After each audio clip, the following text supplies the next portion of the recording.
Hey, Southeast Missouri sports fans. Enjoy the show and want to take it on the go? You can find every episode on Apple Podcasts, Spotify, Amazon Music, or YouTube. Tune in as they air by searching SEMO Sports Zone wherever you may be listening.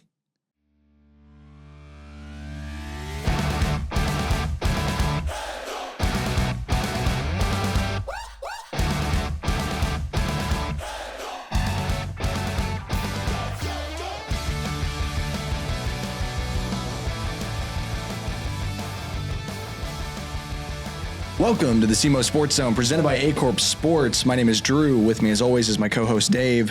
David, how are we doing today? Doing just fine. A little sore from yesterday. Put in flooring all day. Missed all the college football games. I'm glad I didn't miss anything important that happened yesterday. It was a bad week to be a ranking team. Who kidding? We've exited week 6 of high school football. A couple of big games going on, but what were your kind of thoughts going into this week? For the most part, with the exception of the one game we'll talk about later, it kind of went as expected. I mean, your teams that you thought were going to win won, and some district jockeying there a little bit. That some teams kind of made a play to get a better seed in that Class 2 District 1. That's going to be a big thing as we come down these last couple of weeks is a seeding for that, and there was some jockeying there, but overall it was kind of what we expected. Yeah, scores were a little bit lopsided, but there were some closer games that I was really surprised by. Poplar Bluff Sykeston, that's a big rivalry, like you said, but that score was a 1-point game. Yeah, Sykeston played their best game of the year, and homecoming. It was nice to see them play well. Poplar Bluff, they jumped out early and had that 27-12 lead at halftime, and Sykeston came back and they were a missed PAT, just a bad snap on a point after, and from tying that game. And I think if that game goes to overtime, Sykeston wins that game. But they just couldn't hit that PAT. But they played well. Baker had a really nice game. Pierce Baker, 16 of 22, 154 yards. He's really playing well. He gets better each week at finding those open receivers, not making bad mistakes. And what's funny is Gadberry, the quarterback he played at the end of last year.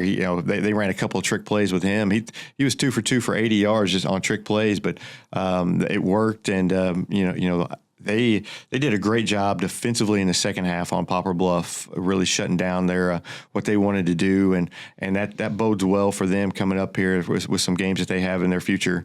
Just to continue to play well, and maybe there's still a possibility that they could host a first round district game with their district. So if they can get a couple of wins here later on, they've got a chance to host a game, and that'll be a big plus for them.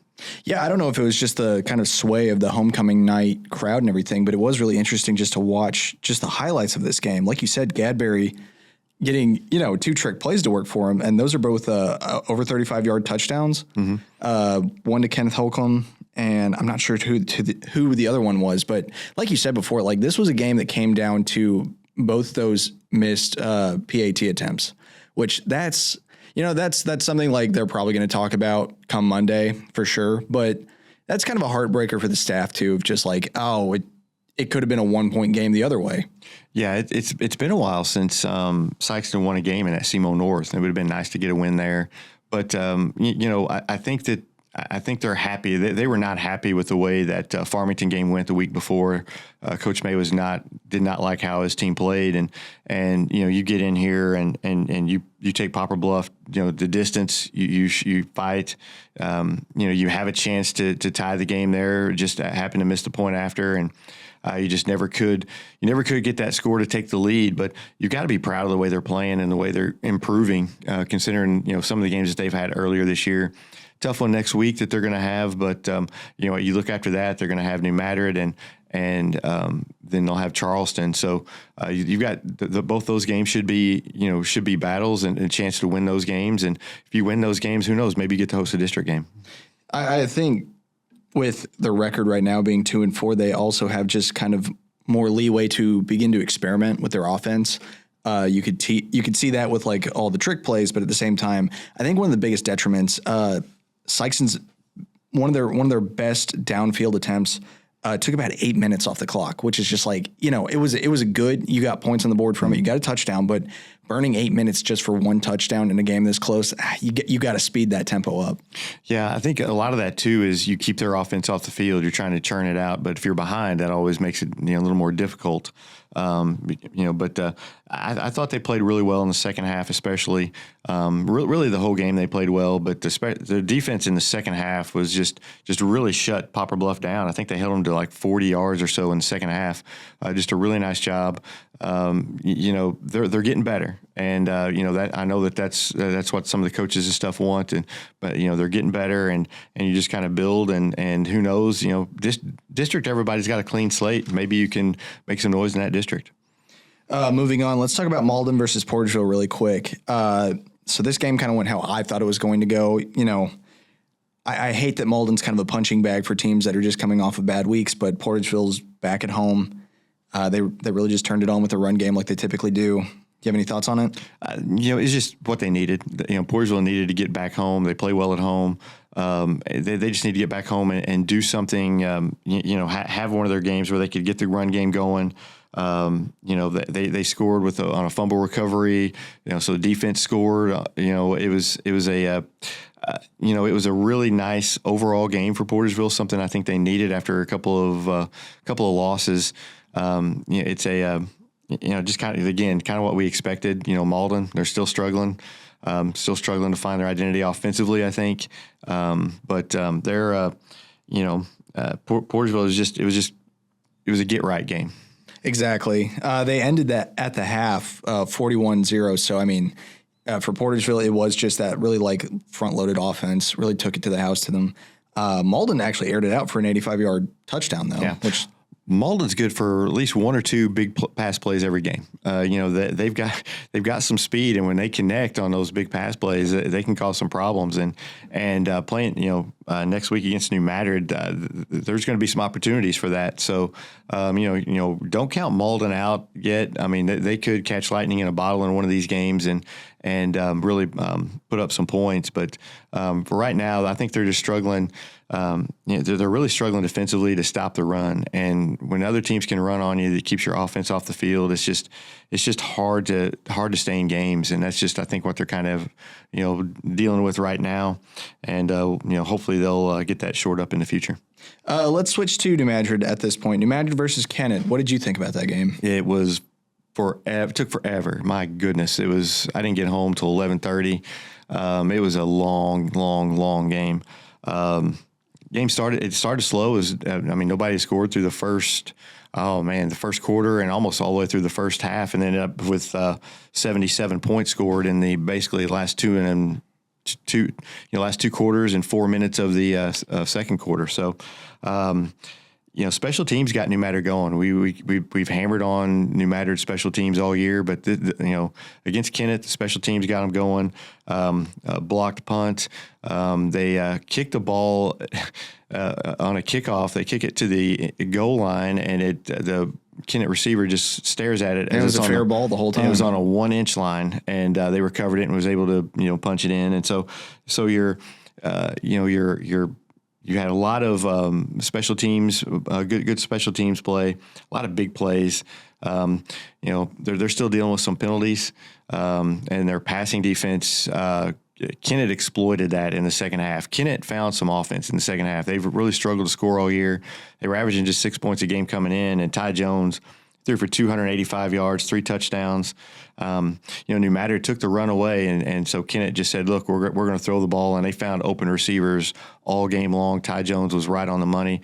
Kennett, the receivers were making catches where earlier in the year they were kind of dropping those. So yeah, Demarius Anthony had a really great pass thrown to him, and he took it to the house. And Ty Jones was just hitting him right in stride. It was just perfect. Perfectly thrown balls. And Ty Jones has really come along as a quarterback there.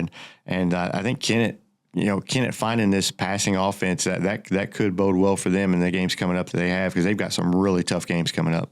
Yeah, nullify a couple of those touchdowns from the first half, and this would have been a very competitive game. I just think New Madrid didn't really worry about, once they had that buffer in front of them. They didn't really worry about the score too much. Right.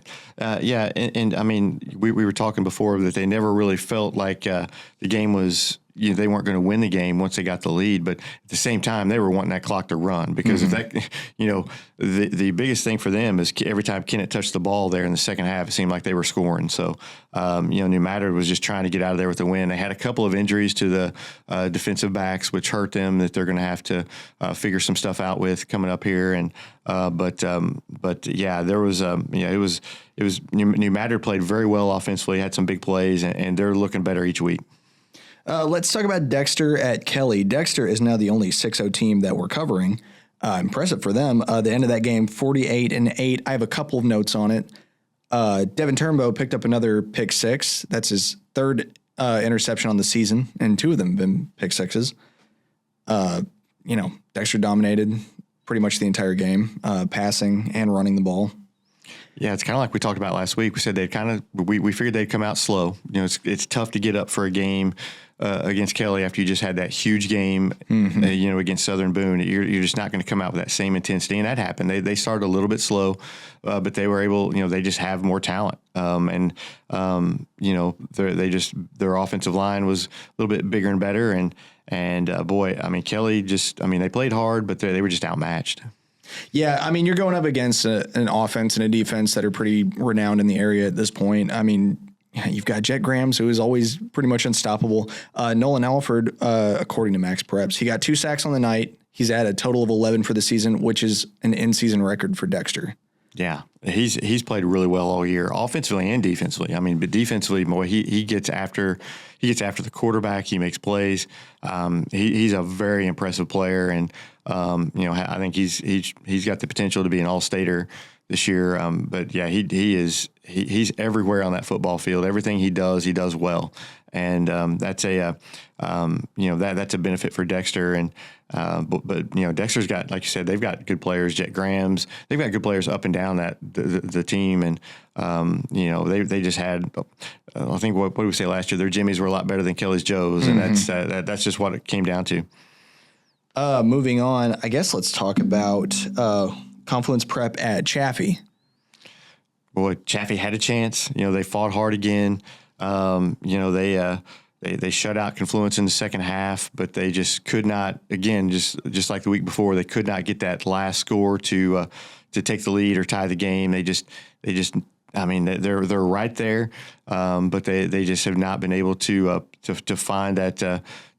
To get that last touchdown they need. I mean, they scored in all 3 phases of the game. They had the defensive score, a field goal. They had a big run. There was it was Chaffee played well. It was just they just not well enough.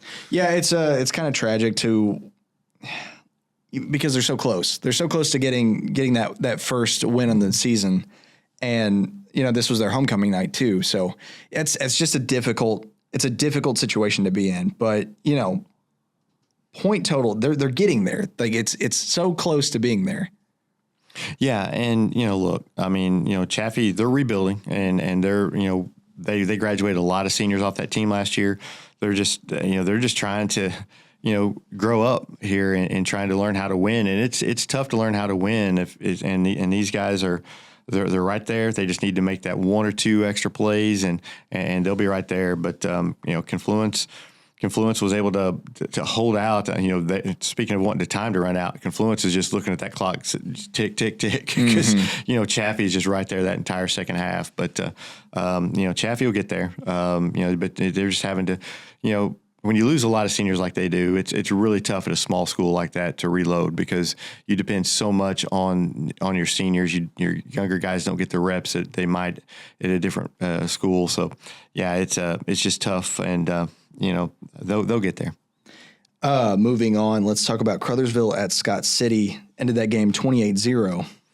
Yeah, I was a little surprised by the margin of the score, but the Crothersville defense was outstanding. They played huge, shut down the running game from Scott City, and Scott City just could not find any kind of offense. They couldn't throw. The speed of the Crothersville defensive backs really caused them all kinds of problems. The offensive line for Scott City, which I thought would be able to push Crothersville around a little bit, wasn't. I think Russ and Underwood had like 40 yards rushing or around that.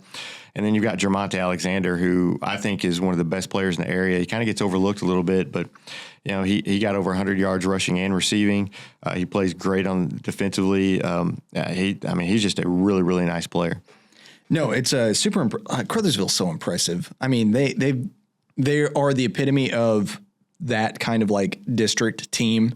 Is fast, pretty reliable on both sides of the ball. I still feel like they rely on rushing, which is like that's pretty common down there. Yeah. But they're just the most like apex predator of those teams in that kind of style. They're very similar to Charleston Hayti, that sort of scheme, but they're able to perfect it a little bit better.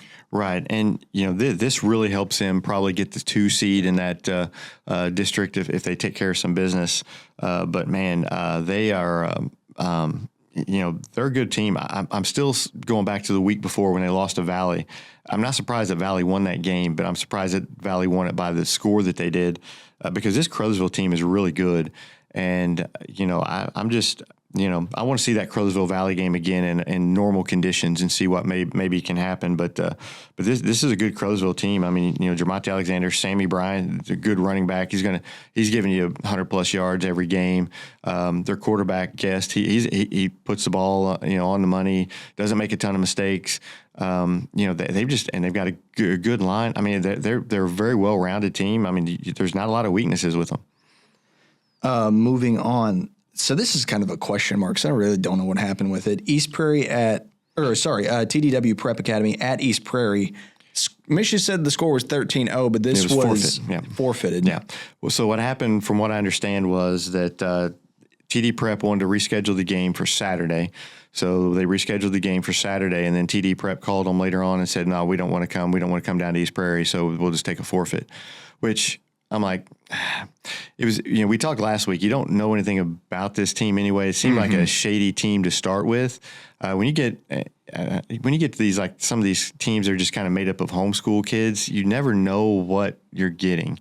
And apparently East Prairie's getting a forfeit out of them because they didn't want to drive to East Prairie. Apparently they didn't know where East Prairie was on the map when they scheduled it.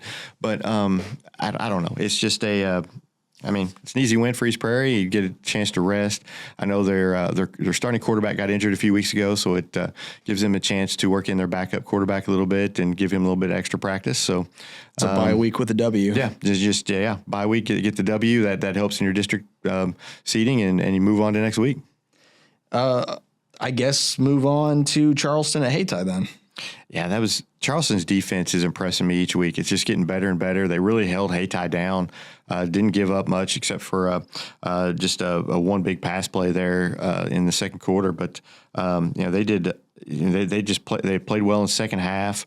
Clark had 2 touchdowns, and of course Betts. It seems like every game Betts is getting a big play somewhere, and he was able to get a big play for a touchdown to kind of seal it there late. But Charleston's playing really well, and they've kind of flown under the radar. People just aren't really paying a whole lot of attention, but they're 4-2, and they're really playing well. Yeah, I don't feel like I really noticed how big Charleston's line is until I saw them lined up with Hayti's. That they're just physically bigger.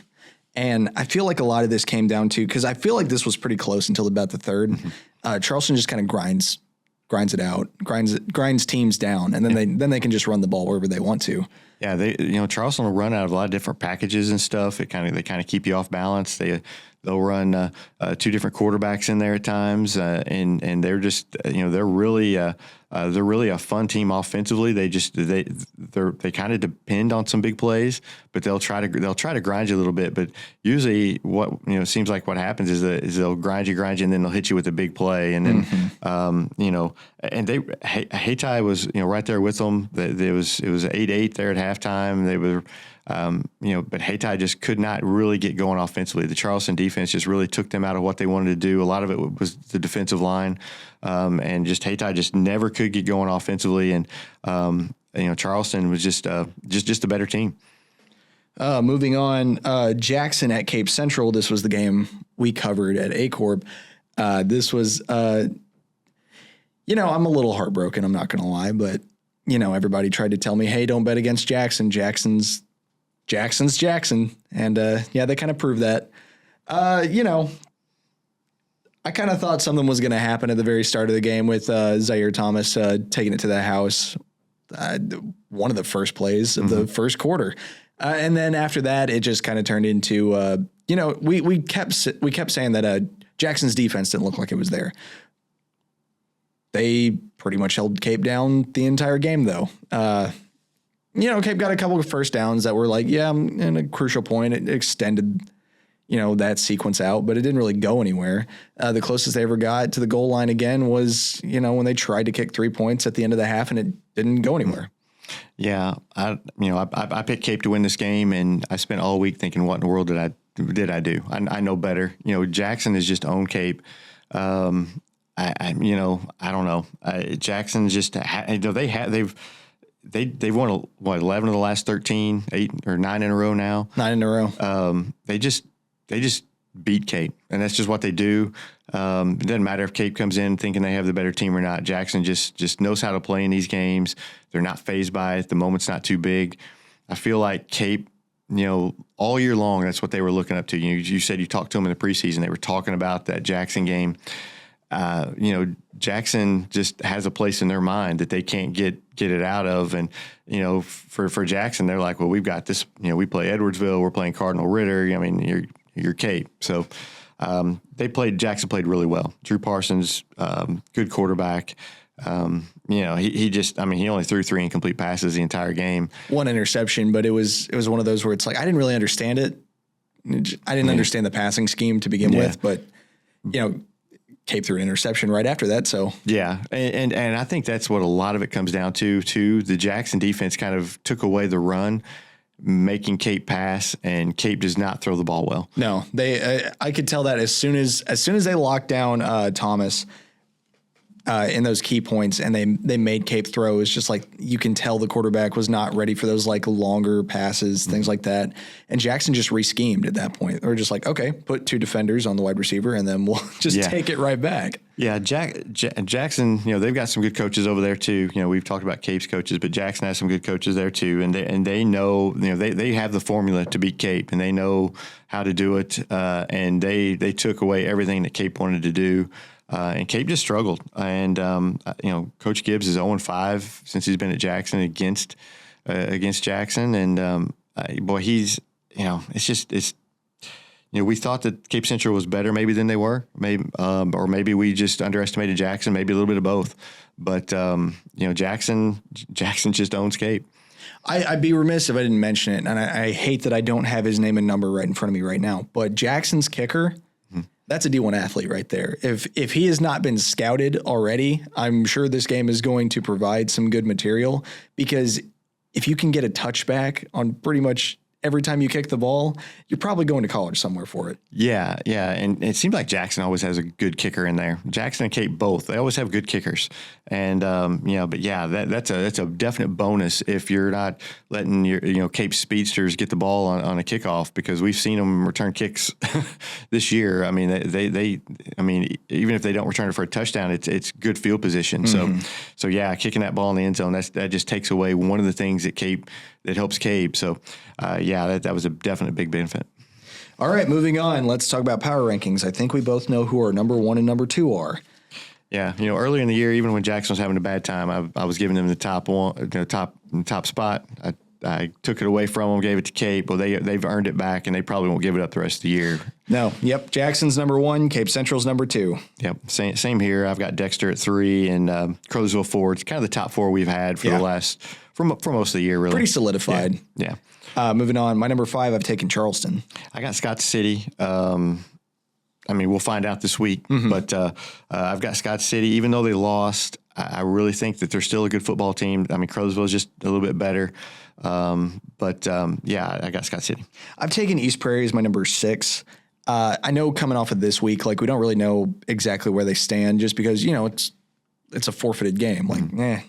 But at the same time, East Prairie's been improving week after week. So I'm taking them for my number 6, and I'm taking Scott City for my number 7. I've got Charleston at 6 and East Prairie at 7. East Prairie lost to Scott City earlier this year. It was close. It was 22-0, but I think Scott City's a little bit better. And Charleston, East Prairie, you could flip a coin as far as those two go, I think. So We talk about it all year long. It's just once you get after that number 4 spot of the 5 through 10, really, you can just throw them in a hat and pick them out. It's a week-to-week thing. Yeah. And I guess to centralize that thought, Portageville's in my number 8, and I was pretty high on Portageville at the beginning of the year. And they've dropped to 8, not because I think they're a bad team at all, but, you got to do more than just play at home. Right. If you can win on the road again, maybe I'll push you back up like 5 or 6. But as it stands right now, they're just in this jumble. But I think Portageville's earned an 8 slot. Yeah, that's where I have Portageville. I've got them at 8, and for pretty much the same reasons. I mean, they're just those 2 losses they had, they weren't great losses. So they kind of slipped to 8, and I've got New Madrid at number 9. I've taken Hayti for my number 9 and New Madrid for my number 10. Hayti, I am starting to get a little wary about. I mean, I still think they've got those shades of like I've been saying, like their athleticism. They can do it. They just need to get those wins under their belt. But they could very easily slip off in my mind if they can't get those wins. Yeah, my number 9 was New Madrid. Then 10, I kind of debated between Hayti and Sykes, and Sykes played well. They didn't get the win, but they played well. I kind of debated back and forth. I just felt like Hayti has the better win against Scott City than the 2 wins for Sykeston. So, I went ahead and went Hayti 10 and for Sykeston just outside looking in. But, Hayti is going to need to get a win this week for sure if they want to stay in that top 10. Yeah, and then I've taken New Madrid for my number 10. So, power rankings are always fun to do because at this point I am writing them down frantically. Yeah, I mean, it really. I mean, the 5 through 10. I mean, Hayti beat Scott City. My 5 is Scott City. Hayti is my number 10. I mean, really, any of those teams in there, you can, week to week it changes. So they're very evenly matched after that top 4. And it's fun when those teams play each other because they're usually really good games. Any given Friday. That's right. All right, let's talk about our matchups coming into this week. The first one on the listing, Malden at New Madrid County. New Madrid County will be homecoming. I think New Madrid County's probably. I mean, I would assume that they're gonna roll. They're gonna need to play better pass defense. Like I said earlier, they've got a couple of defensive backs who got injured against Kennett. So hopefully they'll be healthy at full strength. If not, that could be a problem for them. But I think essentially, I don't know how Malden's going to stop their offense. New Madrid's kind of got their offense rolling, so I'm going to take New Madrid. It is an interesting prospect to think about because I think Malden, if they did have the chance to make it into a shootout game, they probably could. Like you said, I don't think they can stop New Madrid's run, but at the same time, if you can get your passes off with defensive backs being out, I mean, I think there's a possibility to get 14 points out of it. Moving on, Jackson at Sykeston. Jackson. I think that's when you sim to end there. Jackson. I mean, sorry, Sykeston, but that's it's just a tough matchup for them. They've got 2 winnable games coming up, but you just want to get out of this Jackson game, stay healthy. Jackson probably have a lot like we talked about with Dexter against Kelly this week. They may not come in and start strong. But I think their Jimmies are better than Sykes and Joes. I think just overall, Jackson is probably the strongest team in the area. There's no doubt about that at this point. So, I hate to call that a gimme game, but like you are going up against a team that is, proven themselves against a team that's already beaten you. Mm-hmm. So, yeah, I'm going to give that one to Jackson. Moving on, Cape Central at Farmington. Cape Central, I feel like they're going to come out angry, just very angry. And I would not want to be Farmington when they come out like that. But Farmington is not a terrible team. They can run the ball. They're going to control the clock. They run that the wing tee or whatever kind of offense they run up there with the a lot of triple option. A lot of 2 tights. It's they're going to try to control the clock, keep that Cape Central offense off the field. Cape Central needs to go back to the defense that they had prior to Jackson, and where they were just shutting down teams. If they do that, I think Cape Central will be fine, and they win this one comfortably. Yeah, I think Cape Central is really looking for that revenge game. Like you said, they're going to be coming out angry. What ended up being the score between Jackson and Farmington? It was a couple touchdowns. I think it was like 49-35 or something like that. I mean, Farmington played with Jackson most of the way.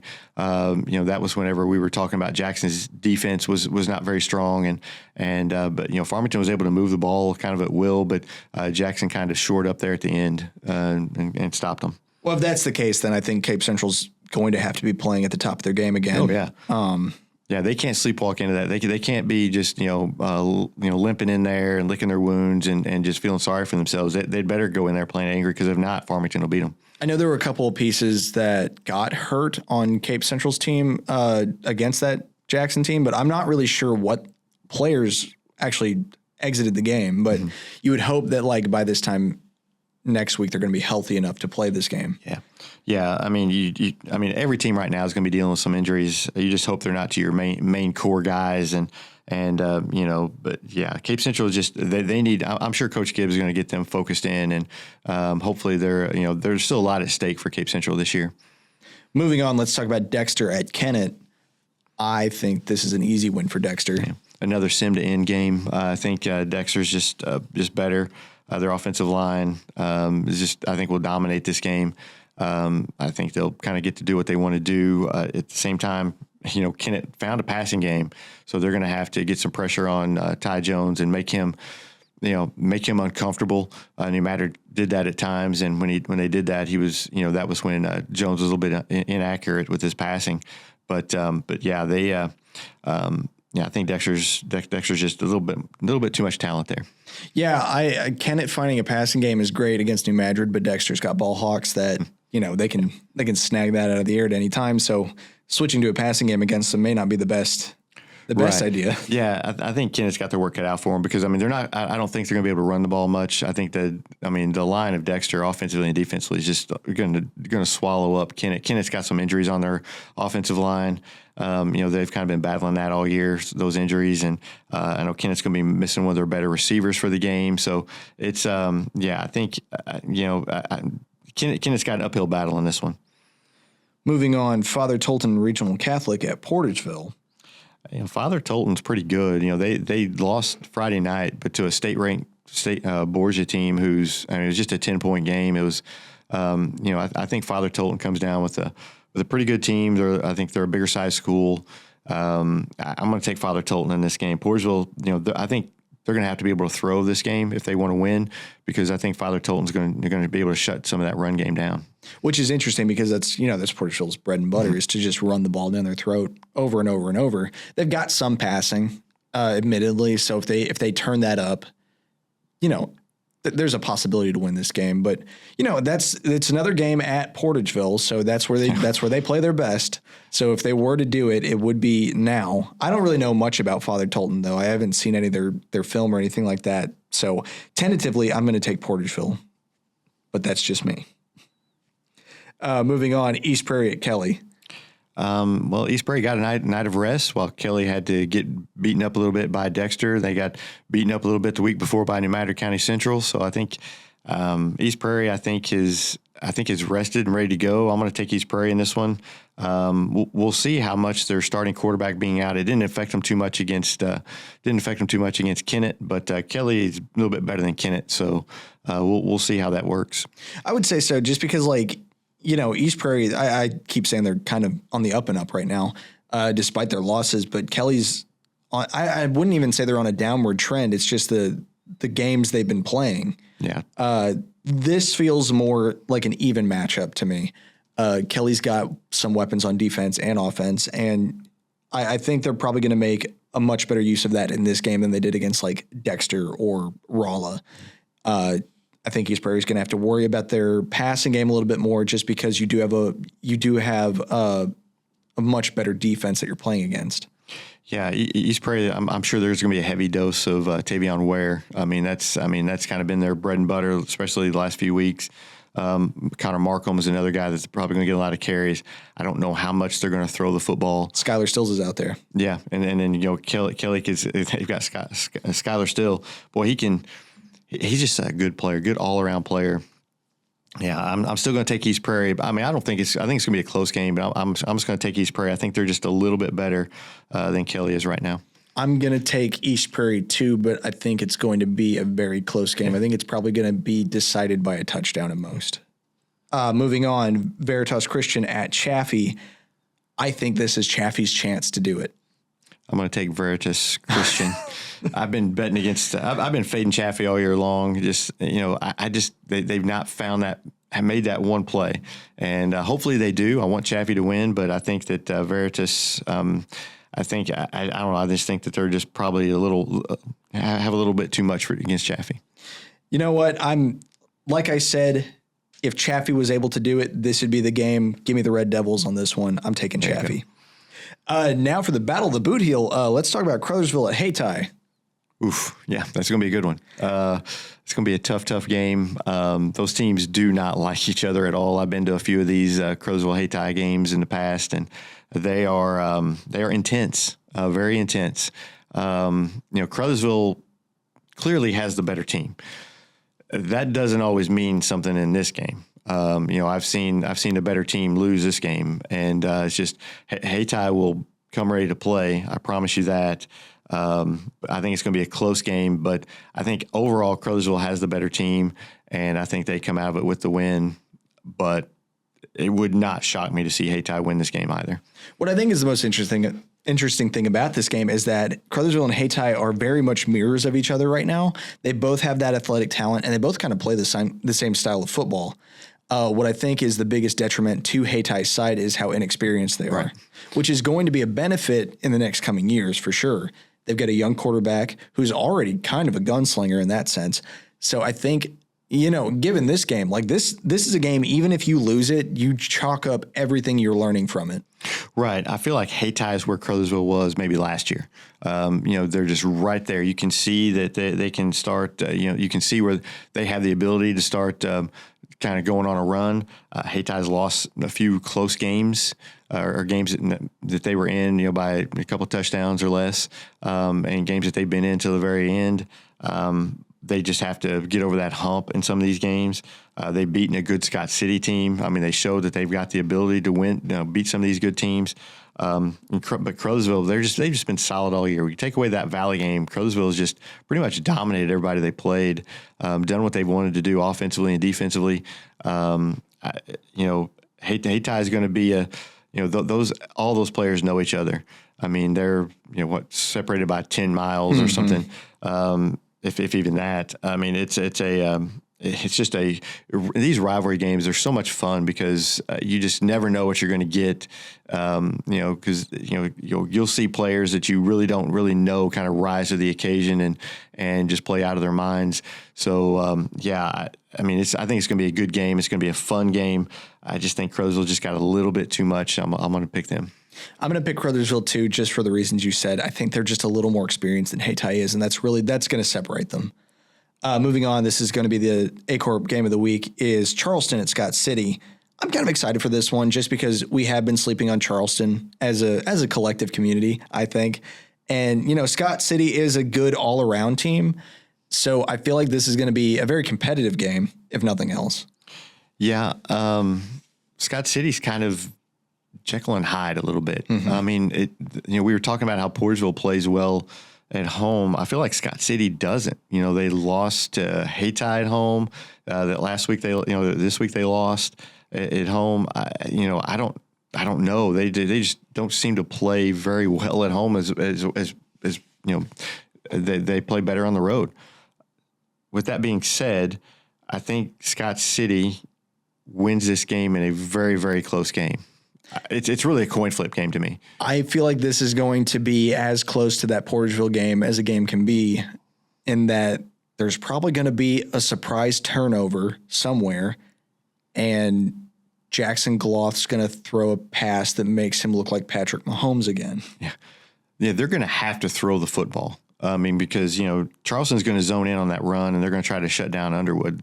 Gloth is going to have to throw the football, and just like this week against Crothersville, the receivers are going to have to get open. They were not able to get open against Crothersville, and Charleston's got the same kind of speed in their secondary. You're going to have to find a way to get open, kind of scheme them open a little bit. I think they can do that. But I think Scott City, to win this game, they're going to have to throw the ball a little bit. Jackson Gloth's going to have to get out, and make some plays. because I don't think just running Underwood's going to win this game for Scott City. No, I can completely agree with that. I think Jackson Gloth, from what I've seen of him, when he turns it on, he can run out of the pocket and he can just run the ball. Right. And that's a very effective tool. So I think, and like you said, I don't know what it is about Scott City playing at home. Either they just don't feel like they're under that much pressure or what, but take those opportunities that you have when you do find those high adrenaline situations like at Porterville and, bring that home. Like, you need to win these home games. Yeah, you don't want to lose your home games. But, again, this is a coin flip game to me. Charleston, they just are solid on both sides of the ball. They're just solid. And they're going to hit a big play or two in this game. Question is, can they hit enough? And, I don't know. I mean, like I said, I'm taking Scott City, but I'm not confident in that pick at all. I think Charleston could easily win this game. Both these teams are good. Just flip a coin. And this is one of those games you just tune into A Corp Sports and watch because it's going to be a lot of fun. Yeah, I'm going to take Charleston for this game. I'm not super confident in that pick. But I'm not confident with mine either. At this point, though, I am confident in that Charleston's going to keep surprising me. And if they win this game, it's not going to be a surprise, but it is just going to be like, okay, yeah, I see you. Right. So, I mean, we're past week 6. We are on the downward slope of the regular season. Dave, what do you think about this season so far in comparison to other seasons? The parity that we have outside of the top 4 teams, usually you've got your A group, your B group, and your C group, and it's pretty clear who goes where. This year, the parity of the teams, after the top 4, that we've been talking about, the parity of those teams is a lot of fun this year. In years past, there's maybe not so many teams that are beating each other, like Hayti, who I have 10 beating a 5 Scott City in my rankings. You don't see that a lot. Usually you pretty much know how it's going to go from once you get to about week 3 or 4. You kind of know who's going to win what games, unless there's just a big upset. So, I think the parity of these teams and a lot of young players. There's a lot of teams that are young with a lot of youth. That you see that, players that are making strides, making it, you're like, those are going to be kids that are going to be good in a year or two. Really good. And so that's also fun to see. Yeah, I think when we look at our top 10 power rankings, we've got our top 4, which are solidified, but we kind of say the same thing about every other team we cover. Past that is that they're kind of a jumble. And I think when you look at it, like over the course of like this regular season, we've kind of had a couple key standout points that we've said about most of these teams is they're young, coaching carousel. And I feel like in the next year or two, the disparity between that is going to start growing of who's actually solidified their position and who is kind of still in this, like, we don't really know what we're doing. And not to say any of these teams are bad because they're in this like little kind of hazy state of just like, have we solidified our identity? That's not to say that at all. I just feel like in the next year, some teams are going to take that identity they're building and excel with it, and other teams are going to start to kind of trickle back behind. Yeah, I agree. It's fun watching some of these teams kind of grow. Hayti comes to mind. We've seen them. They're very inconsistent right now, but we can see that they've got a lot of young talent that's going to be really good. And that's always fun to see the teams that grow like that. And then, we talk about the parity, just this week, Charleston, Scott City, Crowsville, Hayti. These are good games that we're going to have because of that parity. And East Prairie Kelly's another one. I love the parity. I love the youth. And that just, it just means that we're going to have good football in the years to come. Yeah, I think one of the biggest detriments any of these higher echelon teams have is that we know they're good. We could talk about Dexter every single week, but at a point it's just like, yeah, we get it. You guys are doing it, and that's awesome. I love that for them. But at the same time, there's something about these like closer games between these like 4-2 teams, even Crothersville to a point of just, they're 5-1. So like they're still in that higher tier, I would say, but there's something to these teams that are much more comparable that it's like, I want to talk about them. I want to talk about that matchup. Right.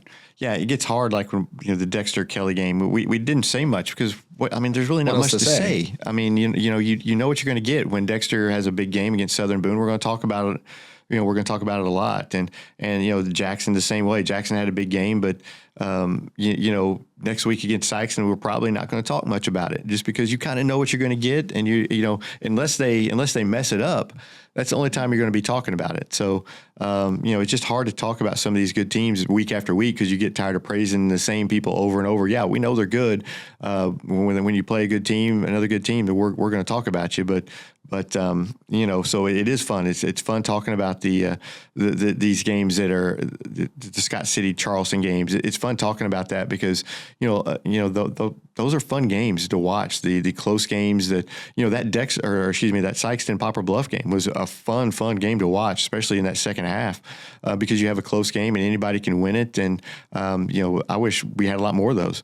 Yeah, and I think it's so funny because I watch broadcasts over just to take notes for this show, but I could tell just from the energy of the announcers and everything like that is that Sykeston Poplar Bluff game, they were just having a good time. Mm-hmm. And, a high profile game from us at Cape Central Jackson, like, that's great. We love that we got to put that on. At the same time, there was just kind of that deflation of just like, well, this isn't as close as we were hoping it was going to be. Yeah. And so that's hard. I mean, I love seeing teams excel, and it's a good problem to have for those teams when they can go in and just destroy their competition. But at the same time, for broadcasters, it's kind of a lukewarm reception, because it's like, well, yeah, awesome, proud of you, but we kind of wanted to watch an event. Yeah, there's nothing worse than broadcasting a game that's a blowout, and especially if you're like a radio or something and you're for one team and you're kind of covering that team and they're getting blown out. It's just tough to say anything positive, mm-hmm. and it just gets really tough. And I know some of the Sykeston announcers, I know them very well, and they've kind of had that in the past where it's just one blowout after another. You're trying to find something to say. You're talking about basketball for 20 minutes on the broadcast, because what are you going to say about the football game? It's just not good. So whenever they have a close game like they did Friday night against Poplar Bluff, they're going to get excited. They're going to get fired up for that. And when they have wins like they did against Crystal City earlier this year, and it was a kind of a close game at the end, they're going to get fired up. And so yeah, that's always fun when you have a close game. Yeah, if I had to say it, I'm really enjoying watching Class 2 and Class 1 football, probably as much as I enjoy watching Class 3 basketball. Yeah, Class 2 District 1 football this year is really good. That district is really good. Unfortunately, you got Valley, who's kind of just shown that they're kind of heads and tails above. But after that, I mean, you've got a lot of good teams in there. And, there's going to be some teams that are going to be the 6 and 7 seeds that are going to be, like thinking, we're not a bad football team. We're like the bottom of this district. It's just that's a tough district. And then of course the Class 5 district with Cape Central, that's another just brutal district. It's you never know what you're going to get year to year. The districts, the way they do the districts now, they kind of change. With Cape, we've kind of beat that one to death with Cardinal Ritter being in there, but they weren't in there last year. They was a semifinal opponent. Now they're in their district, so you never know what you're going to get with your districts. And this year we got some really good ones. All right, that has been Week 6 and a Week 7 preview. Thank you for watching or for listening to the SEMO Sports Zone. We hope that you've enjoyed your time with us, and we will catch you next week.